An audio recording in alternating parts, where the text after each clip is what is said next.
He needs it more than you, Dad sneered after draining my account. I said nothing, until I became the lead auditor for his firm and sent an email that ended his career. My parents secretly drained my entire life savings and pawned my professional workstation to fund my older brother's luxury penthouse. Then, they laughed in my face when I begged for my money back. So, I filed felony identity theft charges, legally repossessed his six-figure car, and used my new corporate promotion to audit my father's firm, exposing his massive embezzlement and leaving them entirely homeless. I am Elias, and I am 26 years old. On what was supposed to be a quiet, peaceful Thanksgiving morning, I woke up to discover that my own parents had stolen my high-end computer workstation and completely emptied my life savings. They did this just to buy my older brother a massive down payment for a luxury penthouse he had absolutely no business living in. While I was standing there in our living room, staring at the empty space on my desk where my livelihood used to sit, begging for my own money back just so I could pay my upcoming rent, my father looked me dead in the eye and said the words that broke our family forever. He said, "Your brother needs this more than you. Stop being selfish and think about the family." They literally laughed it off, completely dismissing my absolute panic right in front of the roasting turkey. But there was one massive thing they didn't know. The massive financial firm my father worked for was about to be acquired, and I was the senior cybersecurity architect hired to audit his entire department. And now they are desperately begging me not to press charges, not to ruin their pristine reputation, and to save them from total financial ruin. Now, let's go back to where this absolute nightmare actually began. I still remember the smell of roasted garlic and sage that morning. It is funny how your brain holds on to the most mundane, comforting details right before your entire world shatters into a million jagged pieces. For 2 solid years, I had been saving up every single penny I could legally get my hands on. I was working freelance tech support and back-end coding, taking grueling night shifts, and debugging incredibly messy code for startups just to build a small nest egg. My dream was incredibly simple. I wanted to move into a quiet apartment in Seattle, get away from the constant, suffocating tension of my childhood home, and maybe just breathe for the first time in my life. I had just purchased a custom-built, incredibly powerful $6,500 server workstation. It wasn't a toy for playing video games, it was my livelihood. It was the very machine I used to pay my bills, handle my freelance clients, and climb my way out of the toxic dynamic of my family.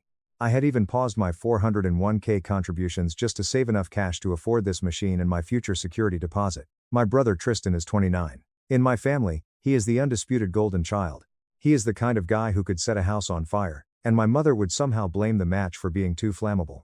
Growing up, absolutely everything revolved around his needs, his potential, and his future. I was just the backup plan. I was the quiet kid who never made trouble and therefore never required attention or resources. There was no college fund for me. Any money my parents managed to save went straight into Tristan's expensive private university tuition, which he ultimately dropped out of anyway after 3 semesters of relentless partying. When he got a DUI at 22, my parents drained their emergency fund to hire an expensive lawyer to keep his record clean. When I needed braces, my mother told me to learn to smile with my mouth closed because they simply didn't have the budget. I was a textbook glass child. I was entirely transparent to them unless they needed something from me. I walked downstairs that Thanksgiving morning wearing my usual flannel pants and an oversized hoodie, expecting the standard fake holiday cheer. You know the drill. The forced smiles. The tense breakfast where we all pretended we were a happy, functional family. Instead, I found my parents sitting rigidly at the kitchen table. They were fully dressed in their Sunday best, and there was a thick white envelope sitting directly in front of my father. He pointed to the chair across from him and told me to sit down in a voice that left absolutely zero room for argument. My mother reached across the wooden table and patted my arm with this sickly sweet condescending look that I had grown to despise. She told me they had to make a very hard decision about family priorities over the last few days, and she hoped I would understand that it was all done out of love. My father pushed the envelope toward me. I opened it, my hands slightly shaking from the sudden shift in the atmosphere. Inside was a printed bank statement for my personal savings account and a pawn shop receipt for my workstation. I stared at the papers, my brain entirely unable to process the math or the reality of what I was holding.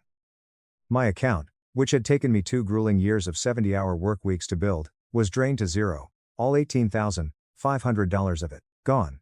I looked up, my voice barely a whisper, and asked them why there were massive withdrawals on my account and where my computer was. My mother sighed heavily, rolling her eyes as if I were a toddler throwing a tantrum in a grocery store. She actually used her sweet sing-song voice to tell me that they had sold it. She explained that Tristan had found a beautiful luxury penthouse downtown, and he needed the deposit immediately to secure the real estate before someone else bought it. She told me that family helps family, and since I was living under their roof rent-free, it was my obligation to contribute to my brother's future. I asked them how they could possibly justify taking my property and my money without asking. I asked them how they got into my bank account. My father didn't even blink. He leaned forward, crossing his arms over his chest. He reminded me that my account was originally a joint student account he had opened for me when I was a teenager, and he had simply gone to the teller and transferred the funds out. He told me that Tristan's situation was serious, that he needed stability to start his life, and that my freelance hobby could wait. Then, my father pulled a second document from his leather portfolio. It was a lease agreement. He slid a pen across the table and tapped the signature line. He told me that because Tristan didn't have the credit score for the penthouse, and because I had meticulously built up excellent credit over the last 5 years, I needed to sign as his financial guarantor. He looked at me with pure unadulterated disdain. He said if I couldn't support the family and sign that paper right this second, it was time I packed my bags, got out of his house, and found somewhere else to stay. I didn't yell. I didn't flip the kitchen table or scream at the top of my lungs. I just felt a cold, hollow emptiness spread from my stomach all the way up through my chest. I looked at the neatly set dining table that was meant to look good for the neighbors. And I realized they did not see me as a son, they never had. They saw me as a resource, an ATM, a disposable tool to fund their favorite child's reckless lifestyle. I pushed the guarantor paper back across the table. I stood up, my chair scraping loudly against the hardwood floor. I told them I was leaving. My mother instantly gasped, clutching her chest and calling me dramatic. She started crying on cue, telling me I was ruining Thanksgiving and breaking her heart. My father stood up, towering over me, and shouted that I needed to act like a man and take responsibility for my blood. I turned my back on them. I walked upstairs to my small bedroom, grabbed a single duffel bag, and packed a few days' worth of clothes, my phone charger, and my essential documents. I left my house keys on my empty desk right next to a short, honest note. The note simply read, "You didn't just steal my money today. You lost your son. Do not ever contact me again." I didn't argue on the way out.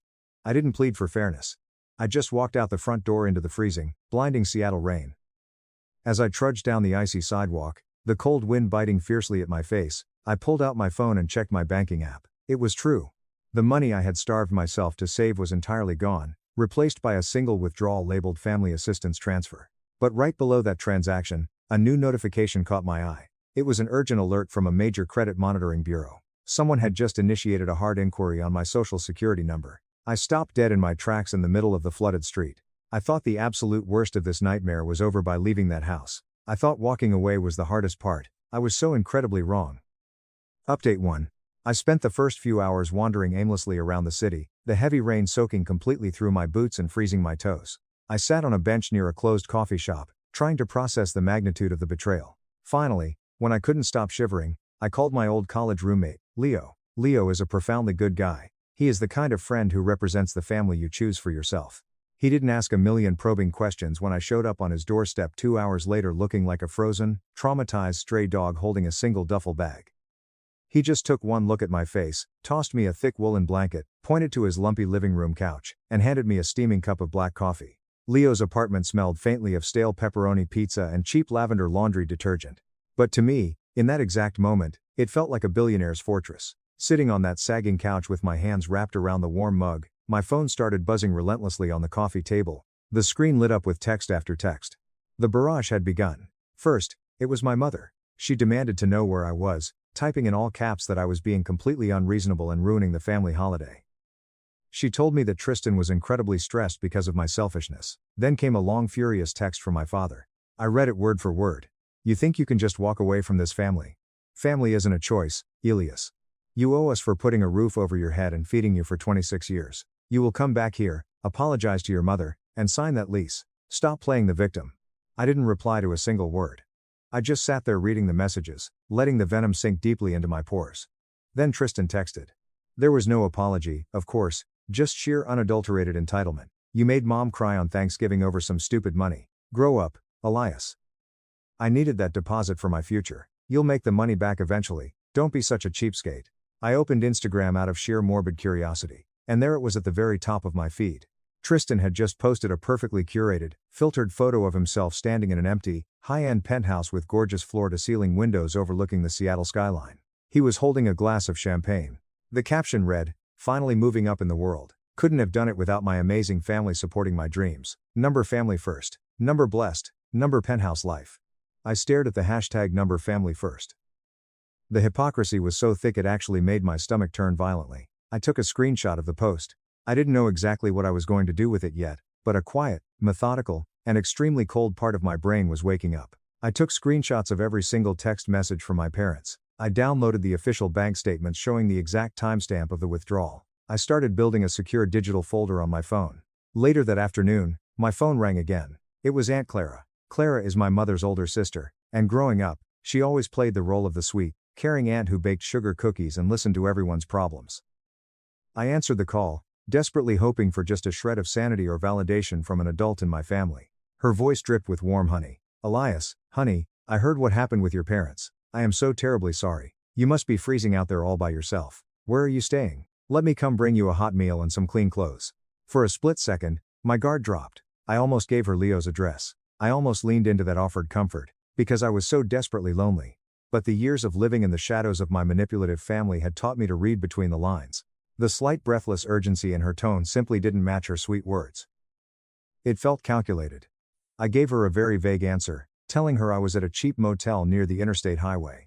We hung up, and less than 45 minutes later, my mother texted me demanding to know why I was wasting my limited money at a motel instead of coming home to face my responsibilities. Aunt Clara wasn't an ally. She was a spy. She was a flying monkey sent by my mother to track me down. The next morning, Monday rolled around, the holiday weekend was over, and I was scheduled to deliver a massive back-end architecture migration for a major tech client. Without my custom workstation, I was entirely crippled. I couldn't run the heavy processing software on my phone.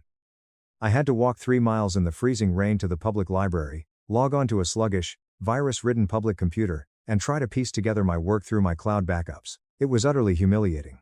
To make matters infinitely worse, a toxic coworker named Gavin caught wind of my technical difficulties. Gavin had always been insanely jealous of my output and my relationship with upper management. He immediately saw blood in the water. He started CCing my manager on internal emails, passive-aggressively offering to take over Elias's migration project since he clearly lacks the reliable hardware and personal stability to meet our company's professional standards. I was fighting a brutal war on 2 fronts. I sat in that quiet library, staring at the painfully slow monitor, gripping the edge of the wooden desk until my knuckles turned stark white, but, instead of breaking, I focused entirely on the rage. I channeled every ounce of anger into my fingertips. I typed out lines of complex code with a manic, obsessive precision. On Wednesday, the tension finally boiled over into a public spectacle. I had managed to borrow an old, clunky laptop from Leo and went directly into the corporate office to present my finished project in person to secure my contract and my salary. I was sitting in the sleek, glass-walled lobby of my building going over my presentation notes when the automatic sliding doors opened. My parents walked in. Aunt Clara had clearly done some deep digging and found out the exact address of my workplace. My father marched straight across the marble floor toward me, his face red with suppressed anger, while my mother trailed closely behind him, looking appropriately devastated and dramatic. Right there in the lobby, with 2 receptionists and several of my co-workers watching closely, my father slammed a folded piece of paper onto the glass coffee table in front of me. "You left without signing the guarantor agreement," he growled, keeping his voice low but incredibly menacing. "The leasing office needs it by noon. You are going to sign it right now, or I will walk upstairs to your manager's office and have a very long conversation about your character and your total lack of integrity." I stood up slowly. I didn't whisper. I didn't cower. I spoke clearly, projecting my voice so the security guard standing near the front desk could hear every single word. "You stole my life savings and sold my personal property to fund a penthouse for a 29-year-old man," I said, staring directly into my father's eyes. "If you do not turn around and leave this building in exactly 10 seconds, I am having security physically remove you for trespassing, and then I am going straight to the police station to file felony theft charges against both of you." My father's jaw clenched so hard I thought his teeth would crack. He saw the cold, dead, absolute look of finality in my eyes, and realized the control he had wielded over me for 26 years was completely gone. He grabbed my mother's arm roughly, muttering that I was a massive disappointment, and they stormed out of the lobby. I had won the immediate battle, and I had protected my job. But I knew the war was just starting.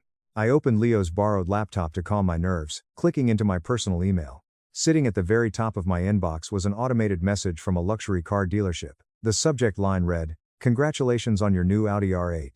I stared at the screen, the blood draining completely from my face, my vision blurring at the edges. My parents hadn't just stolen my savings, they had stolen my entire identity, an Audi R8. The sticker price on one of those luxury vehicles is easily over $160,000. It's enough to buy a nice house in some states. I grabbed my phone and stepped outside into the freezing courtyard, my hands shaking so violently I could barely unlock the screen. I dialed the phone number listed in the email footer for the dealership's finance department. The phone rang 3 times before a woman named Chloe answered. I kept my voice incredibly level, fighting down the massive wave of panic rising in my throat.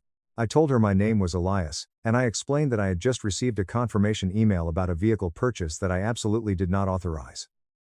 Chloe sounded confused at first, then slightly defensive.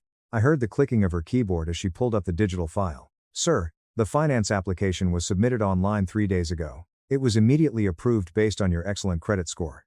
We have high-resolution copies of your social security card and your driver's license on file. The vehicle was finalized and picked up yesterday evening. Who physically picked it up? I demanded, the horrifying pieces falling into place with terrifying speed. Let me check the delivery release form, Chloe said. It says Tristan. He stated he was your older brother, and that you were stuck at work closing a big deal. So, you authorized him to sign the final delivery papers and drive the vehicle off the lot as a surprise gift for the family. I closed my eyes, leaning heavily against the brick wall of my office building. Tristan, he hadn't just used the cash they stole for his luxury penthouse. He had taken my pristine identity to finance a $160,000 luxury sports car just to complete his fake wealthy guy persona. I thanked Chloe, told her explicitly and clearly that the loan was completely fraudulent and a result of identity theft, and hung up. But the burning question remained, how on earth did he get my physical social security card? I always kept it locked inside a small, heavy fireproof safe hidden in the back of my closet at my parents' house. The only person on the planet who knew where I hid the tiny spare key for that safe was Aunt Clara. She had helped me move my furniture a year ago and saw me put the key taped under a specific desk drawer. I needed irrefutable, undeniable evidence. I decided to set a trap. I called Aunt Clara back later that evening. I purposefully made my voice sound exhausted and defeated. I told her I had moved from the motel and was now staying at a specific apartment complex on the far north side of town, a complex I had absolutely zero connection to. I told her I was scared, that my credit was acting weird, and I didn't know what to do about the guarantor papers. She cooed over the phone, swearing to keep my location a total secret from my parents. 2 hours later, I drove Leo's beat-up sedan to that exact apartment complex and parked across the street, hiding in the dark shadows of the parking lot. Sure enough, 40 minutes later, my father's familiar SUV pulled aggressively into the lot. My mother and father got out, marching up to the leasing office window. I recorded a crystal-clear video of them from the dark cabin of the car. Aunt Clara was officially a traitor. She had handed over my fake location instantly, and I had absolutely no doubt she had handed over the location of the spare key to my safe so Tristan could steal my social security card. The next morning, I took the city bus out to my old neighborhood. I walked directly up to the pristine house of Mrs. Gable, our elderly next-door neighbor and the undisputed gossip queen of the subdivision. I knocked on her front door. Elias. Oh, it is so incredibly wonderful to see you. She beamed. Your father has just been bragging about you non-stop. He told the whole neighborhood association how amazingly well you're doing in the tech industry. He said you got a massive bonus and bought your brother that gorgeous new Audi as a housewarming gift for his new penthouse. He even showed it off in the driveway yesterday. I forced a polite smile. You know, I actually lost my phone recently and lost all the pictures of the car being delivered to the house. By any chance, did your security cameras catch the delivery? Mrs. Gable waved her hand dismissively. Oh, honey, my Ring camera catches absolutely everything. She pulled up the security app on her iPad. There it was in crisp high-def video, Tristan pulling smoothly into the driveway in a gleaming, brand new black Audi R8. My father walking out the front door, puffing out his chest with pride, shaking Tristan's hand, and loudly declaring to a neighbor across the street, my youngest boy bought it for him. Kid makes too much money for his own good. I asked Mrs. Gable to email me the video clip right then and there. As soon as the large video file hit my inbox, I thanked her, left, and walked straight downtown to the local police precinct. I sat down with a fraud detective, opened my laptop, and presented him with the dossier. I showed him the bank transfers, the forged guarantor lease, the fraudulent Audi loan application, and finally, the undeniable video of my father bragging about the car I supposedly bought.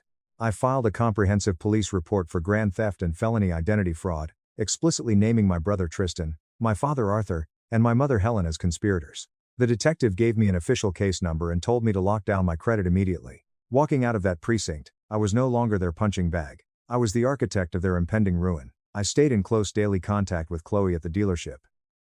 Once she saw the official police report, her attitude completely shifted. The dealership's legal team began the internal process to flag the vehicle for immediate repossession due to fraudulent financing, but we kept it entirely silent. Tristan was driving around town, revving the engine of a stolen luxury car, completely oblivious to the massive legal crosshairs locked directly onto the back of his head. With the legal traps fully set, I threw myself entirely back into my career. I delivered the massive back-end architecture migration flawlessly.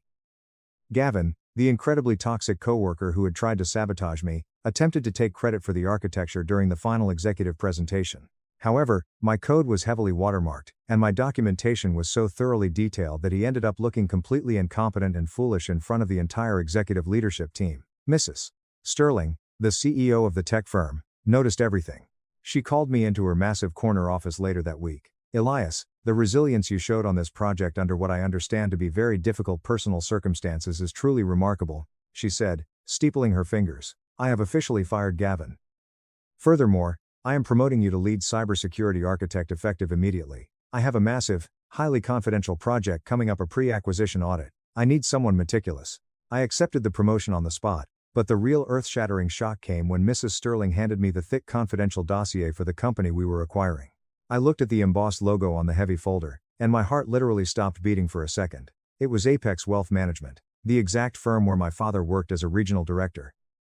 We are doing a total, uncompromising sweep of their internal systems, auditing every single department head for financial compliance before the merger goes public, Mrs. Sterling explained calmly. You will have full unrestricted administrative access to their records, expense accounts, and client portfolios.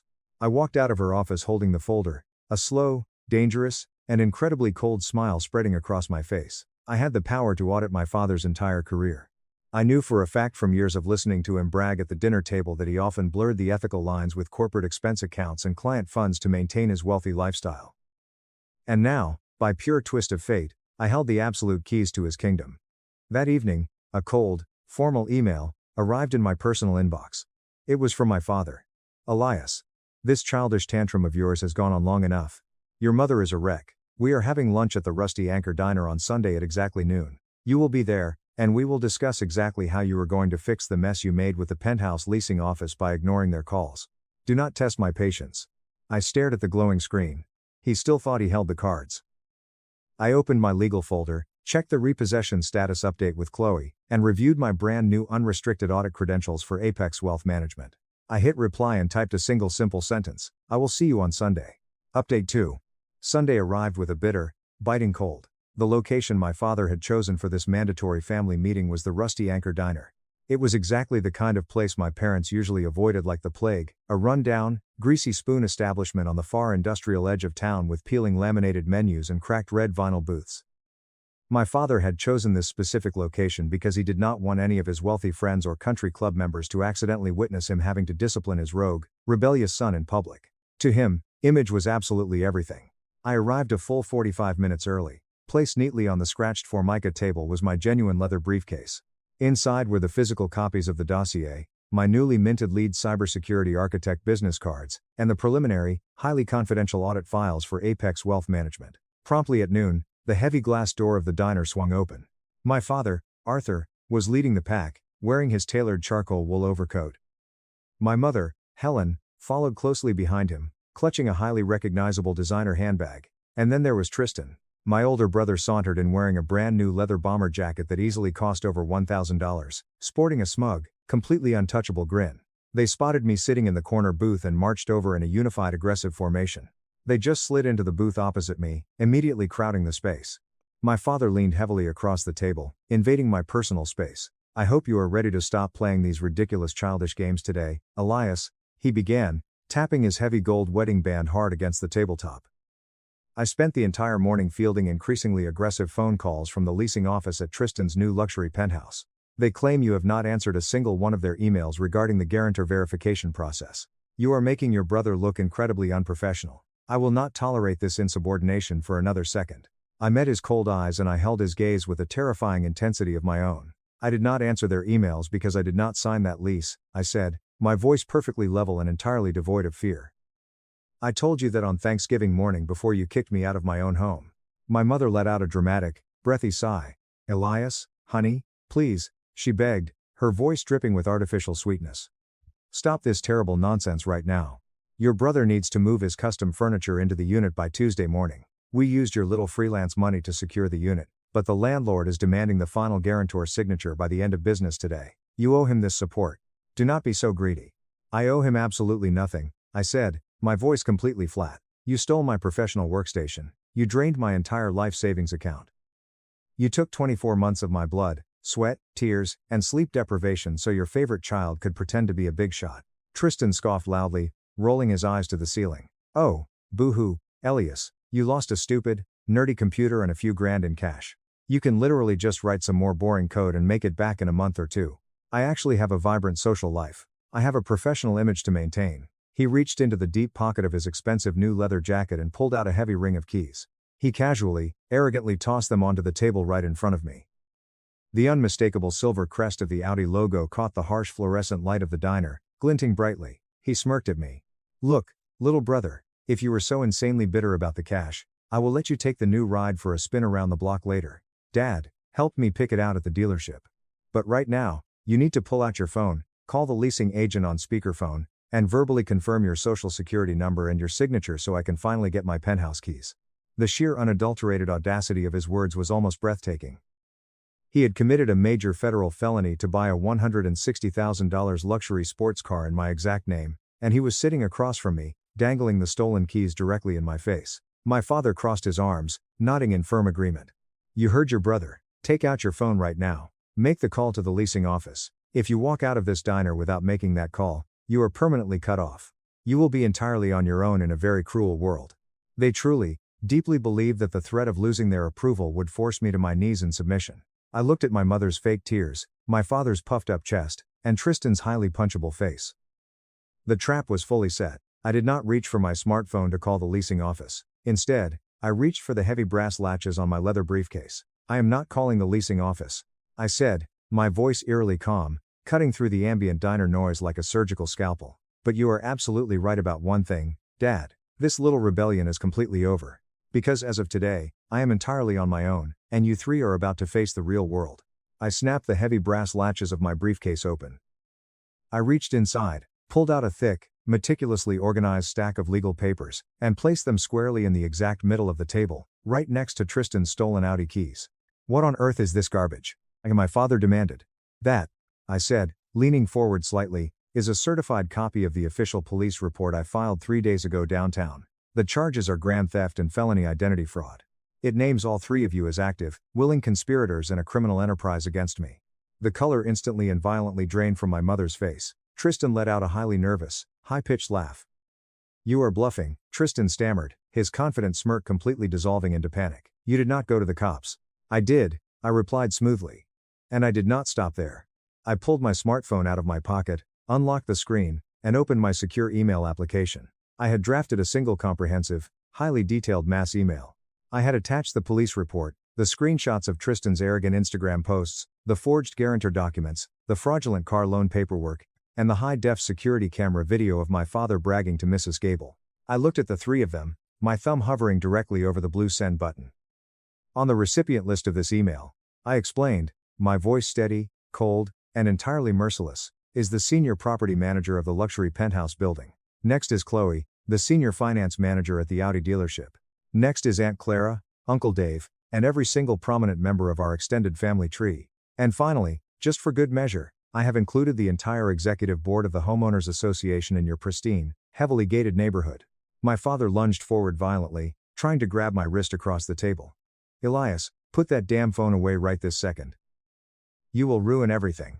I pulled my hand back effortlessly and pressed send. It is already gone. For 3 agonizing, perfectly silent seconds, the entire world seemed to stop spinning, and then the digital symphony of destruction began. My father's phone buzzed aggressively. My mother's phone chimed a bright, cheerful notification sound. Tristan's phone lit up brightly on the table. My mother frantically scrambled to open her phone.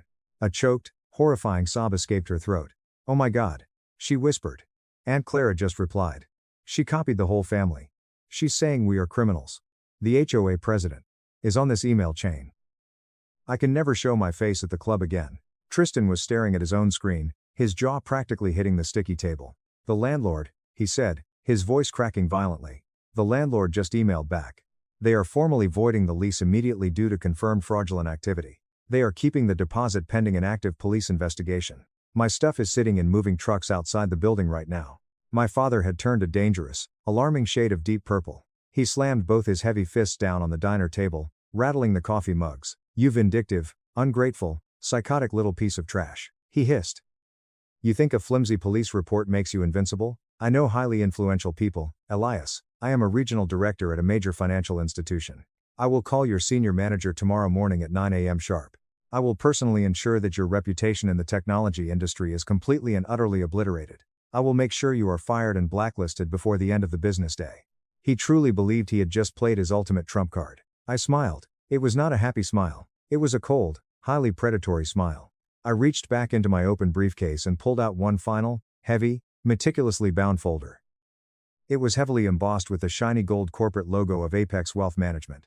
I slid it slowly across the table until it rested directly in front of his shaking hands. You should probably check your corporate email before you make any more threats about my career, Dad, I said quietly. He looked down at the folder, instantly recognizing his own company's highly classified branding. He opened the heavy cover. Sitting right on top was a certified copy of my new permanent employment contract signed personally by Mrs. Sterling, the CEO.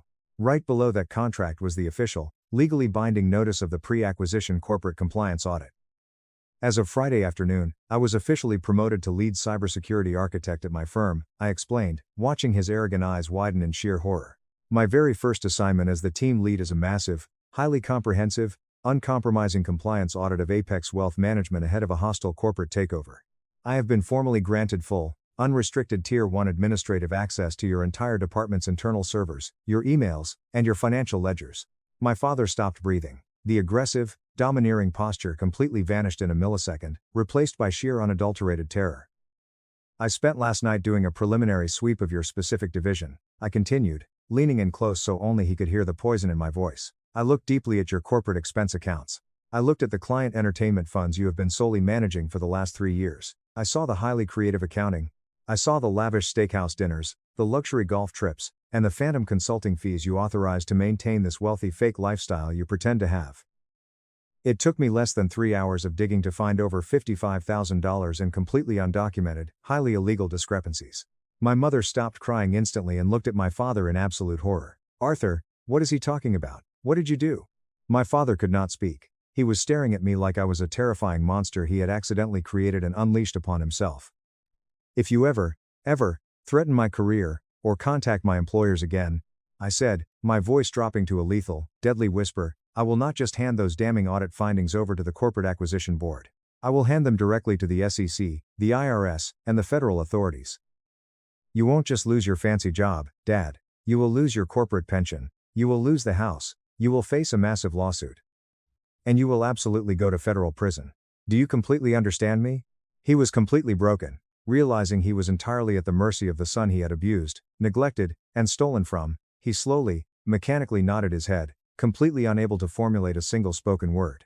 I stood up slowly from the booth.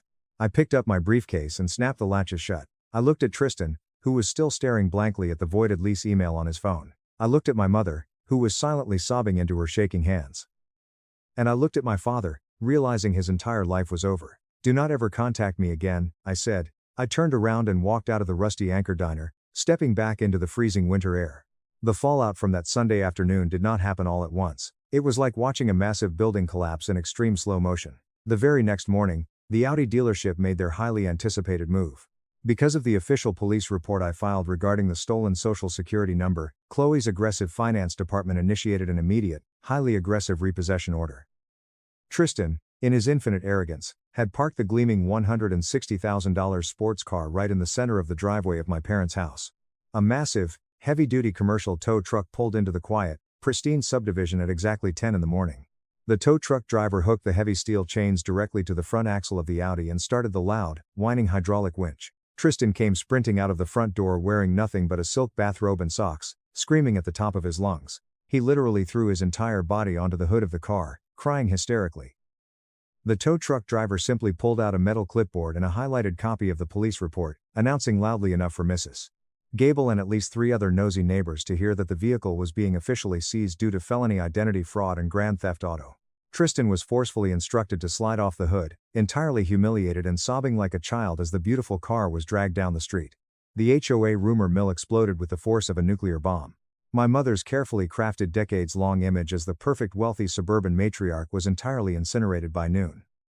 But the real devastating destruction was happening quietly in the corporate world. I strictly kept my word to my father. I did not proactively send his fraudulent expense reports to the federal authorities. I simply did my job. I submitted the unedited, highly accurate, mathematically indisputable compliance audit to the acquisition board at my tech firm. When Apex Wealth Management's senior executive team saw the undeniable proof of Arthur's creative accounting and embezzlement of client funds, they panicked entirely.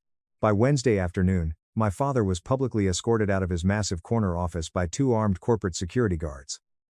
He had to walk past his entire department carrying a small cardboard box of his personal belongings. They did not press criminal charges, desperately avoiding a massive public relations scandal right before the merger, but they stripped him of his regional director title. He was pulled into a brutal HR meeting and forced into early retirement with his corporate pension severely penalized and garnished to repay every single cent of the $55,000 embezzled money. He walked out of that building in total disgrace. With the massive corporate salary gone, the social prestige vanished, and their neighborhood standing completely ruined, the highly toxic family dynamic violently turned inward. My father viciously blamed Tristan for the public humiliation of the tow truck incident and for the total loss of the penthouse deposit money that was now locked in legal escrow. My mother blamed my father for getting caught embezzling. And Tristan, true to his incredibly selfish nature, blamed both of them for not hiring an expensive lawyer to protect him from me. Tristan was facing a massive mountain of legal trouble because the police investigation into the identity theft was still actively proceeding. In a desperate attempt to save himself from state prison, Tristan demanded that my parents hire a high-powered criminal defense attorney, but they simply did not have the cash. So, they started cannibalizing their own lives, selling my mother's expensive jewelry and designer handbags just to keep the lights on. 3 months later, I walked into the county courthouse wearing a sharp, tailored, expensive suit. Mr. Vance, my incredibly sharp attorney, walked right beside me. We were there for the civil lawsuit against my parents and Tristan to recover the exact monetary value of my stolen savings account, the custom workstation they had pawned, and the legal fees. They were already sitting at the defendant's table when I walked into the courtroom. They looked absolutely terrible. My father had seemingly aged 10 years in just 3 months. My mother looked frail and exhausted. Tristan sat between them, violently bouncing his leg up and down in pure anxiety. The judge meticulously reviewed the mountain of irrefutable evidence Mr. Vance provided. It was a completely open and shut case. She absolutely berated my father, stating clearly on the legal record that stealing a child's life savings to fund another adult's lavish lifestyle was not just morally bankrupt, but entirely legally indefensible. She ordered them to repay the entire $18,500 immediately, plus all of my attorney fees, plus severe punitive damages for the emotional distress and the damage to my credit score. As we walked out of the courtroom, victorious and legally vindicated, my father stopped me in the long marble hallway. He looked small, broken, and incredibly desperate. "Elias," he rasped, his voice trembling. "We have to take out a massive second mortgage on the house just to pay the civil judgment and keep Tristan's criminal defense lawyer on retainer to keep him out of prison. Please, I am begging you as your father. You've made your point. You've ruined us completely. Drop the civil judgment. Show some mercy." I looked at him, searching my soul for even a shred of pity, and found absolutely nothing. "I didn't ruin you," I said calmly. "You ruined yourselves the morning you decided my future was entirely expendable. Pay the judgment within 30 days or Mr. Vance will place a legal lien on your house and force a sale." I turned around and walked away, leaving them standing there in the cold marble hallway, completely utterly alone. A few weeks later, the ultimate horrifying truth about the golden child finally came to light. Aunt Clara left a rambling, frantic voicemail on my phone. She revealed a secret that blew my mind. She said that Tristan hadn't just asked my parents to take out a second mortgage. When the local bank denied my father's loan application because of his ruined credit, Tristan panicked. Behind their backs, he stole their personal information. He forged their signatures on a series of highly predatory, massive, high-interest title loans, using the equity of their pristine suburban house as collateral. The golden boy had literally stolen the roof over their heads to pay for his own criminal defense lawyer and to keep himself out of jail. He had done to them exactly what they had allowed him to do to me. I simply deleted the voicemail and blocked her number. With a massive settlement check deposited safely into my new bank account, I finally achieved my simple, beautiful dream. I moved into a stunning, quiet apartment in the city, entirely funded by my own hard work, my legal victory, and the massive promotion I earned at the tech firm. A full year passed. One quiet evening, I received a handwritten letter in my secure P.O. box. The return address was a small, cheap apartment complex miles away from my parents' old, wealthy neighborhood. It was from my mother. The handwriting was incredibly shaky. "Elias, I know you absolutely do not want to hear from me. We lost the house. The bank foreclosed after Tristan took out those terrible loans in our name. Your father is working as a night security guard at a distribution warehouse just to pay for groceries. Tristan moved to another state to avoid his probation officer, and he won't return any of our calls. I sit in this tiny, dark apartment every single day and think about the Thanksgiving we threw you away for him. I am so incredibly sorry. We broke our family trying to save a boy who didn't care about us at all. I don't expect forgiveness, I just hope you have a good life. I read the letter twice. I didn't feel a massive surge of triumph, and I didn't feel a desperate codependent need to rescue them from the poverty they created. I felt a profound quiet and absolute closure. I folded the letter, walked over to my home office, placed it in the paper shredder, and watched the sad words turn into meaningless confetti. Forgiveness does not mean allowing toxic, abusive people back into your life. It simply means letting go of the anger so you can finally live in peace. Later that week, I found myself taking a slight detour past my old childhood neighborhood. I drove slowly past the house. The pristine lawn was completely dead. A massive, ugly bank-owned foreclosure sign was hammered aggressively into the front yard. The windows were dark and lifeless. The house where I had been ignored, manipulated, and robbed was completely empty. I didn't feel sadness. I didn't feel the need to mourn the loss of a family that never truly existed. I felt an incredible, overwhelming sense of absolute freedom. I had won the custody of my own dignity. I put the car in drive, turned the heater up, and drove away without looking in the rearview mirror. I was finally going home.